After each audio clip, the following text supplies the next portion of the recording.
জামাতের আমির খাইছে ধরা, জামাতের আমির খাইছে ধরা বলছে কাফরুল থানা, ঢাকা 15। আগামী 12 তারিখ যখন নির্বাচন হবে, আমরা ভাবছি নির্বাচনের পর বাংলাদেশে একটি বিশাল পরিবর্তন আসবে। যে দলই ক্ষমতায় আসুক, যে দলই ক্ষমতায় আসুক। আসসালামু আলাইকুম। আমি আপনাকে দেখাবো নির্বাচনকে কেন্দ্র করে এ কি হতে যাচ্ছে, যা আপনারা জানলে অবাক হয়ে যাবেন। তো আজকের এই ভিডিওটি অত্যন্ত গুরুত্বপূর্ণ। তো আমি আশা করব যে আপনারা সম্পূর্ণ ভিডিওটি দেখবেন, আর এই সম্পূর্ণ ভিডিওটি দেখলেই বিস্তারিত জানতে পারবেন। আর এই ভিডিওটি দেখানোর আগে আপনাদের কাছে আমার ছোট্ট একটি রিকোয়েস্ট, আপনারা যদি আমার চ্যানেলে নতুন হয়ে থাকেন তাহলে নিত্য নতুন আপডেট নিউজ সবার আগে পেতে আমার এই চ্যানেলটি সাবস্ক্রাইব করে আমার সাথেই থাকুন। আর এখন চলুন কথা না বাড়িয়ে আমরা ভিডিওটি দেখে আসি।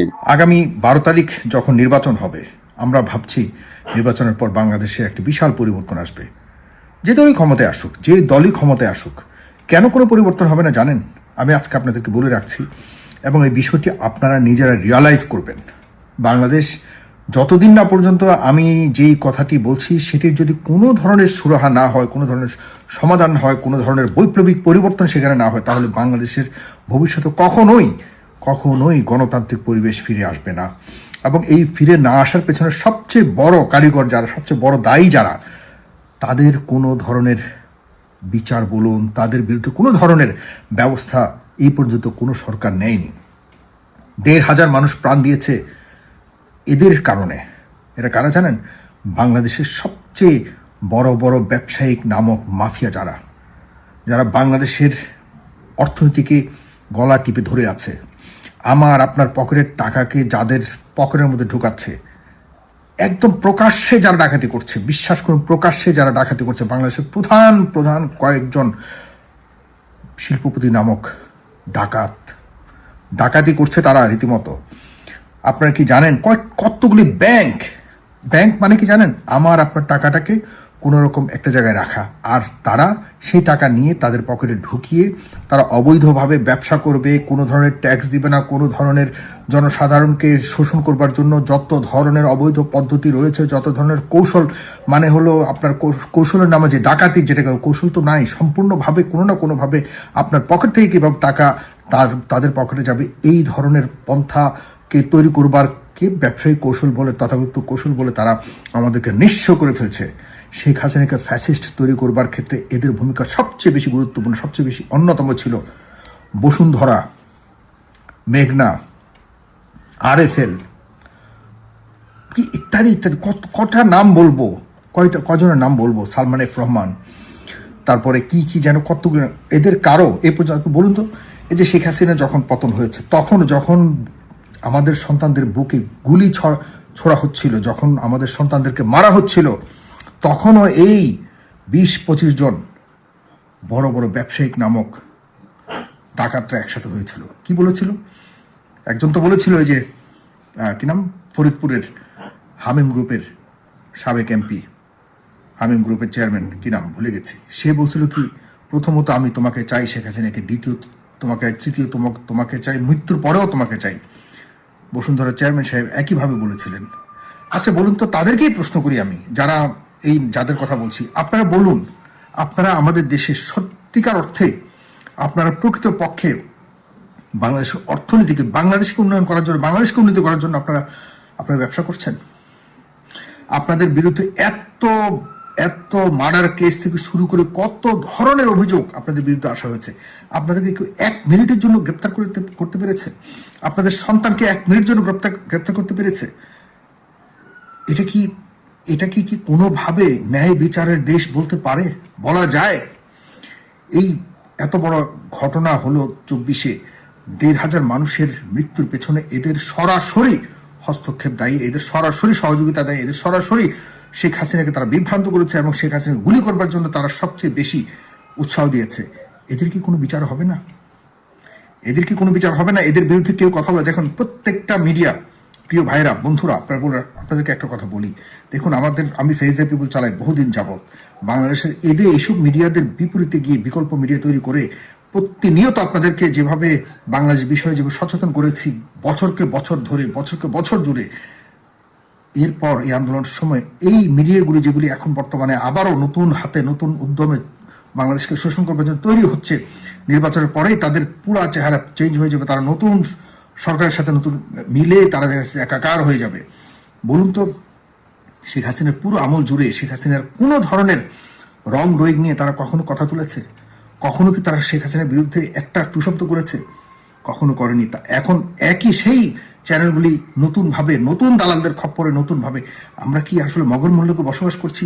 এদের কি কোনো বিচার হবে না? এইসব যে এই যে ৭১ টেলিভিশন, ডিবিসি টেলিভিশন থেকে শুরু করে যতগুলি টেলিভিশন রয়েছে, মিডিয়া রয়েছে, আমি কি বলবো, একটা দুইটা ছাড়া প্রত্যেকটা মিডিয়া শেখ হাসিনাকে সরাসরি খুনি বানাবার জন্য তারা সরাসরি দায়ী।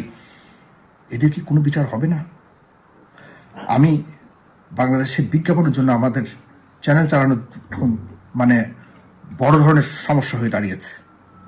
কারণ আমি চ্যানেল চালাতে হলে এদের কাছে আমার যেতে হবে টাকার জন্য, আর এদের কাছে আমাকে মাথা নত করতে হবে। এভাবে চলতে গেলে বাংলাদেশে কখন ন্যায়ের কথা, গণতন্ত্রের কথা আমরা বলতে পারবো না। এরা আপনাকে এমন ভাবে তৈরি করে রেখেছে, এদের কাছে আপনাকে যেতেই হবে, না হলে বাংলাদেশে আপনি কোনোদিনও গণতান্ত্রিক উপায়ে মধ্যপন্থায় থেকে আপনি কোনোদিন কোনো কিছু করতে পারেন না। এটা হলো সবচেয়ে ভয়ঙ্কর বাস্তবতা, বাংলাদেশের সবচেয়ে ভয়ঙ্কর বাস্তবতা। এরপর আপনারা চাবেন কি যেন নিরপেক্ষ ভাবে কথা বলি? কিভাবে কথা বলবো? এদের কাছে আমাকে যেতে হলে এদের কাছে বিক্রি হয়ে যেতে হবে আমাকে। কিভাবে আমি কথা বলবো? আমি এই সরকারের কাছে, এই সরকার যে বর্তমান সরকার ডক্টর ইউনূস, এরা এই যতগুলি অপরাধী আছে, একটা অপরাধীকে তারা এই বিচারের সম্মুখীন করতে পারছে? একটা অপরাধীকে বলুন, একজন ব্যবসায়ীকে, যারা সরাসরি শেখ হাসিনাকে বা শেখ হাসিনার দলকে, বাংলাদেশের মাথায় রাখবেন, বাংলাদেশের যতগুলো বড় বড় রাজনৈতিক দল আছে এগুলো সব এই ব্যবসায়ীদের টাকা চলে। এরা কখনোই এই ব্যবসায়ীদের বিরুদ্ধে কথা বলবে না, কোনো ব্যবস্থা নেবে না। এই সরকার পারে নাই। যতগুলি উপদেষ্টা আছে সবগুলি এই মানে মুখ দিয়ে আমার খারাপ কথা বেরছে, সবগুলি উপদেষ্টা এদের কাছে বসে থাকে, এদের কাছ থেকে মাল কামাচ্ছে, শত শত কোটি টাকা এই প্রত্যেকটা উপদেষ্টা নিয়েছে। আমার মন থেকে আজকে কথাগুলো আমি বলছি। আর মাত্র 5 দিন বাকি, 4 দিন বাকি ধরতে গেলে কার্যত জাতীয় সংসদ নির্বাচনে। এরপরে আবারও যেই আসুক, আবারও একই ভাবে সামনে চলতে থাকে। আবারও কি 24 আসবে? আবারও কোনোদিন অন্য কোনো বিপ্লব আসবে? আবারও 3000 বা 1500 মানুষের প্রাণ যাবে? কোনো মায়ের বুক খালি হতে হবে? কি পরিবর্তনটা হচ্ছে? এই ডক্টর মোহাম্মদ ইউনূস আমাদেরকে 1.5-2 বছর যে সরকার ছিল, এদের প্রত্যেকটা উপদেষ্টার ব্যাংক অ্যাকাউন্ট যদি চেক করে তাদের পুরো লেনদেন যদি তদন্ত করা না হয়, ডক্টর মোহাম্মদ ইউনূস আপনার বিরুদ্ধে বিপ্লব হবে, আপনার বিরুদ্ধে বিপ্লব হবে, মাথায় রাখবেন। সামনে যে সরকারই আসুক, আমরা সেই সরকারের কাছে আবেদন করতে চাই, এদের বিচার হতেই হবে, এদের বিচার হতেই হবে। এরা একটা সিন্ডিকেট করে আমাদের দেশটাকে ধ্বংস করে দিয়েছে গত 1.5 বছরে। কমপক্ষে আরো 50 বছর পিছনে, আরো 50 বছর না, কমপক্ষে 10 বছর পিছনে নিয়ে গেছে এরা। কি পরিবর্তন হয়েছে এই 1,500 মানুষের জীবনের, মানে তাদের পরিবারকে কি জবাব দেবেন আপনারা? আমি যে কথাটি বলতে এখানে আজকে ভিডিওটি করেছি, আমি আমাদের ফেস দ্য পিপল, আমরা কোনোভাবে কারো কাছে মাথা নত না করে যতটুকু সম্ভব আমরা এইসব ব্যবসায়ী থেকে শুরু করে যতজন আছে যারা আমাদের দেশকে, দেশের মানুষকে, কোটি কোটি মানুষকে শোষণ করবার জন্য সরকারকে হাত করে কোটি কোটি টাকা লেনদেন করে, নতুন নতুন নেতা যারা আছে তাদেরকে হাত করে সামনের দিকে অবৈধভাবে ব্যবসা চালিয়ে হাজার হাজার কোটি টাকার মালিক হবার জন্য যারা আবারও আগের মতো করে শেখ হাসিনার আমল থেকে এখন নতুন করে অন্য আমলও অ্যাডজাস্ট করবার জন্য যারা চেষ্টা করছে, এদের বিরুদ্ধে আমি কথা বলবো। আমাদের ফেস দ্য পিপল কথা বলবে, আমাদের সাথে ডেফিনেটলি সেই 1,500 মানুষের যে পরিবার আছে তারা থাকবে, যেই মানুষগুলি 24-এর ওই 36 দিনের রাস্তায় নেমে এসেছিল সেই মানুষগুলি থাকবে। আপনারা আনকন্ডিশনালি প্লিজ আমাদের সাথে থাকুন।